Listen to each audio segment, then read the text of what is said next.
জয়ীর চোখের আলো ফিরিয়ে দিতে নিজের একটি চোখ জয়ীকে দিয়ে দিল দীপা। বিস্তারিত জানতে ভিডিওতে লাইক দিয়ে দেখতে থাকুন।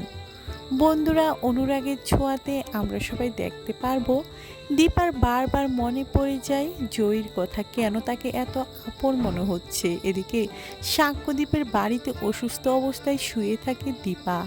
যখনই দীপার মনে হয় পুরনো কথা, ঠিক তখনই ছবি বের করে দেখতে থাকে। এক পর্যায়ে দেখা যায় সাক্ষ্যদ্বীপের বাড়িতে খুঁজে পায় জয়ীর ছোটবেলার ছবি। দেখার পর তো নিজের সন্তানকে চিনতে পেরে যায়।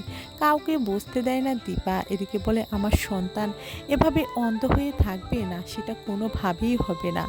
আমার একটি চোখ জয়ীকে আমি দিয়ে দেব। আমার একটি চোখ দিয়ে আমার সন্তান এই পৃথিবীর আলো আবারও দেখবে।